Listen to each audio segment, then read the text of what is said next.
उस रात जंगल की नदी का पानी अचानक लाल हो गया था और उसी रात चीकू की मां गायब हो गई।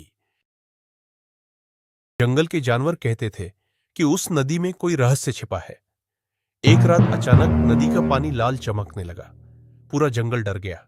चीकू की मां बोली, आज नदी के पास मत जाना। लेकिन रात को तेज हवा चली और चीकू की आंख खुल गई। उसने देखा उसकी मां गायब थी। चीकू डर गया। उसने पूरे जंगल में अपनी मां को ढूंढना शुरू किया। तभी पेड़ पर बैठा बूढ़ा उल्लू बोला, जादुई नदी जाग चुकी है। उल्लू ने बताया कि नदी के अंदर एक विशाल मगरमच्छ रहता है जो जंगल के जानवरों को पकड़ लेता है। वह अकेले नदी की तरफ चल पड़ा। बारिश शुरू हो चुकी थी। नदी के पास पहुंचते ही पानी से लाल रोशनी निकलने लगी।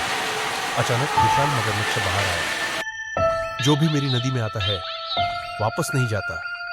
चीकू कांप रहा था, लेकिन उसने अपनी मां की आवाज सुनी, चीकू बचाओ। चीकू ने आसपास देखा। एक पुरानी टूटी नाव किनारे पड़ी थी। वह नाव पर चढ़कर नदी के बीच में मगरमच्छ ने जोरदार हमला किया। नाव हिलने लगी। चीकू गिरते गिरते बचा, लेकिन तभी उसे नदी के अंदर चमकता हुआ पत्थर दिखा। उल्लू की बात याद आई, जादुई पत्थर ही मगरमच्छ की ताकत है। चीकू ने हिम्मत करके पानी में छलांग लगा दी।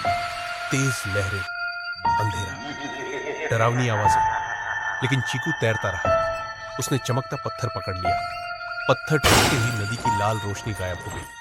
विशाल मगरमच्छ कमजोर होकर पानी में डूब गया। नदी शांत हो गई। तभी चीकू की मां पानी से बाहर आई।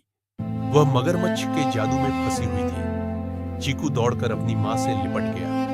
पूरा जंगल खुशी से झूम उठा।